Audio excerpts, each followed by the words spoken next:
रहीम की मां ने दरवाजे के बाहर से आवाज लगाई, रहीम बाहर आ जाओ, पुलिस आई है। वो शब्द ही थे कि रहीम के सीने में कुछ सख्त सा चुभ गया। उसके पैरों के नीचे जमीन खिसक सी गई। उसका दिल जोर से धड़कने लगा। वो धीरे से उठकर कमरे से बाहर आया। मां का चेहरा बेजान सा था, आंखों में डर और उम्मीद का अजीब मिला जुला रंग। सैकड़ों सवाल उसके गले में अटक कर रह गए, पर शब्द ना होते हुए भी उसके होंठों पर एक ही बात टपक रही थी, मैंने कुछ नहीं किया।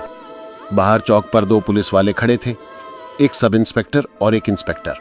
निगाहें कड़क और बोलचाल बेझिझक। इंस्पेक्टर ने पूछा, क्या तुम रहीम हो? रहीम ने झट से सिर हिलाया। जी मैं ही हूं। इंस्पेक्टर ने कहा, थाने चलो। रहीम ने मां की तरफ देखा। वो कुछ कहना चाहती थी, पर उसके होंठ कांप रहे थे। मां ने बस एक बार सिर झुकाकर उसे इशारा किया, जैसे कह रही हो, सच बताओ बेटा। रहीम के कदम ठिठक गए, पर फिर भी वो अगली गली की ओर चल पड़ा। रास्ते में उसके दिमाग में एक ही सवाल बार बार गूंज रहा था, क्यों, किस वजह से? थाने में उसे एक छोटे से कमरे में बिठाया गया। इंस्पेक्टर की नजरें ठंडी थीं। उसने सीधे बोलकर कहा, साइमा बेगम ने आरोप लगाया कि तुमने उसके जेवर चुराए हैं, बताओ कहां छुपाए हैं?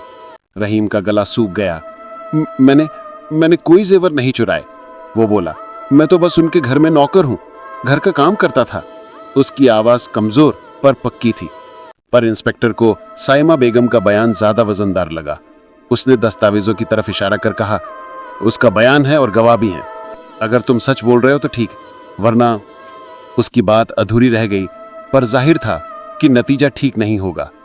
कुछ ही मिनटों में रहीम को हिरासत में ले लिया गया और एक छोटे से लॉकअप में बंद कर दिया गया।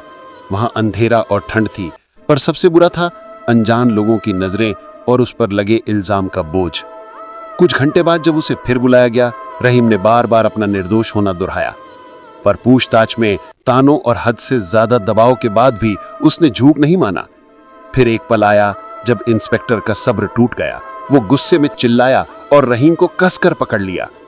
मारपीट का जो सिलसिला शुरू हुआ, रहीम का शरीर दुख उठा, सांसें भारी हुईं और अंदर एक नई उदासी घर कर गई।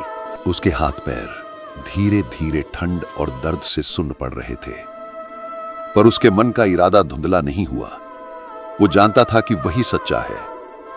मां का चेहरा, उसकी आवाज और घर की छोटी छोटी यादें उसके साथ थीं। दर्द के साथ भी उसने ठान लिया कि सच से पीछे नहीं हटेगा, चाहे राह कितनी भी कठिन क्यों ना हो। पुलिस ने रहीम को बहुत मारा, इतना मारा कि उसके शरीर का एक एक हिस्सा दर्द करने लगा। हाथ पैर कांप रहे थे, पीठ जल रही थी। वो बस बार बार एक ही बात कह रहा था, मैंने कुछ नहीं किया, मैं बेकसूर हूं। अल्लाह, मैंने तो कुछ भी नहीं किया, मुझे क्यों मार रहे हैं? अब बता, जेवर कहां छुपाए हैं? मैंने कोई जेवर नहीं चुराए साहब, कसम से, मैं तो बस नौकर हूं। सिपाही धक्का मारता है, रहीम गिर जाता है। थोड़ी देर बाद दरवाजा खुलता है। मैडम आ गई हैं, साइमा बेगम। रहीम सिर उठा के देखता है, सामने वही साइमा बेगम खड़ी हैं, शाही लिबास में, चेहरे पर सर्द मुस्कान। क्या हुआ रहीम, अब समझ आया ना? मैंने कहा था ना तुझे सजा दिलवा के रहूंगी। पर बेगम साहिबा, मैंने आपका क्या बिगाड़ा है? इंस्पेक्टर साहब तो कह रहे हैं मैंने आपके जेवर चुरा लिए। साइमा धीरे से हंसती है, कदम बढ़ाकर करीब आती है। हाँ रहीम, मुझे मालूम है तूने मेरे जेवर नहीं चुराए। तो फिर ये सब, ये इल्जाम, ये जेल? साइमा धीरे से झुककर फुसफुसाती है। ये उस रात की सजा है जब तू मेरे कमरे के पास आया था, जब तूने मुझे देखने की जुर्रत की थी। बेगम साहिबा, मैंने कुछ गलत नहीं किया था, वो तो गलती से मैं। बस अब तू सिर्फ मेरी मर्जी से चलेगा। अगर जेल से बाहर निकलना है तो जो मैं कहूंगी वही करना होगा। मुझसे क्या चाहती हैं आप? अभी तो बस इतना समझ ले, मैं तुझे यहां से निकलवा दूंगी, लेकिन बदले में तुझे मेरे साथ चलना होगा, मेरी हर बात माननी होगी। ठीक है बेगम साहिबा, जो आप कहेंगी मैं वो करूंगा। देखा, समझदार हो गए हो तुम, लेकिन याद रखना, अगर मुकर गए तो जिंदगी भर यहीं सलाखों के पीछे रह जाओगे। मेरे हाथ बहुत लंबे हैं रहीम, मैं तुम्हें निकलने नहीं दूंगी। मैं आपका वादा तोड़ूंगा नहीं। अगली सुबह थाने के बाहर पुलिस इंस्पेक्टर कागजों पर साइन करता है। साइमा बेगम ने केस वापस ले लिया है। रहीम, अब तू फ्री है। चलो रहीम, बहुत हो गया जेल का हवा, अब मेरे साथ चलो, हवेली में काम करना है।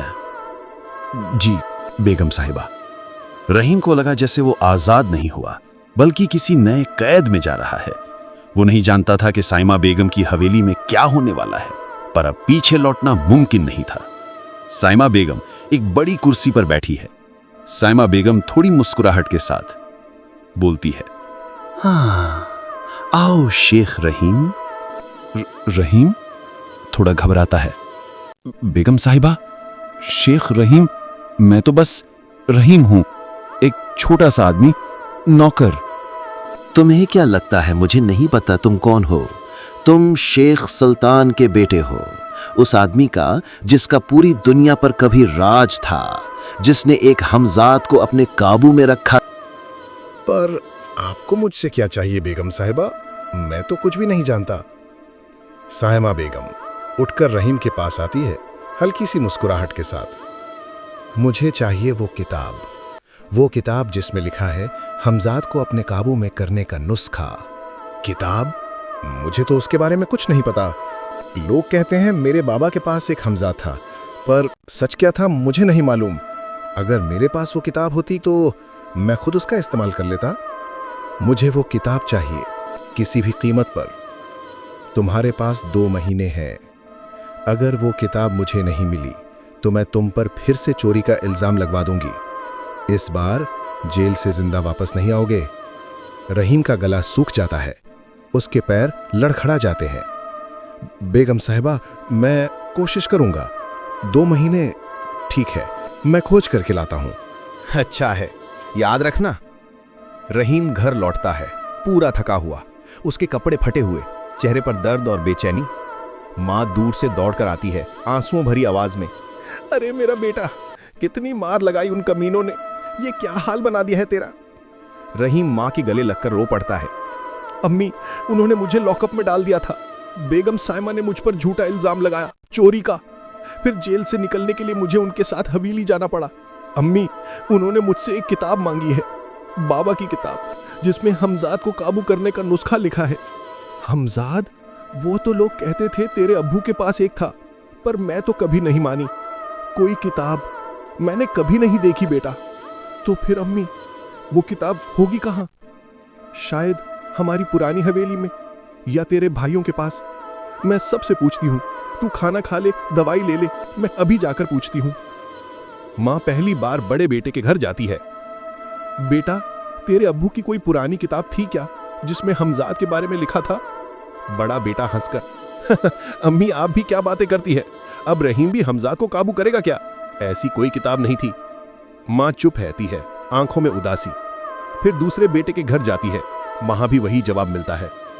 अम्मी, वो हवेली तो हमने बेच दी थी, उसमें कुछ भी नहीं बचा। किताब अगर होती भी तो अब तक मिट्टी हो गई होगी।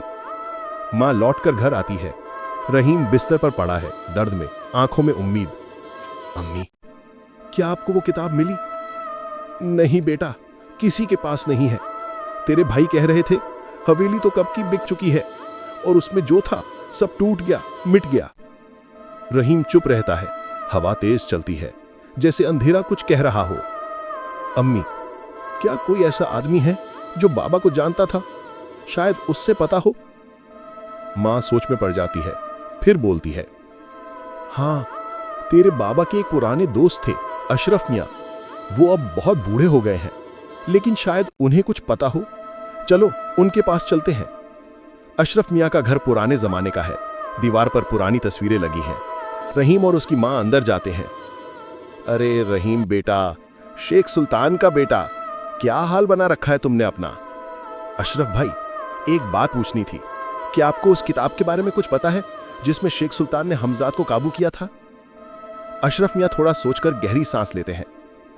नहीं बहन, मैंने उनके पास कभी कोई किताब नहीं देखी, ना ही वो मेरे पास है।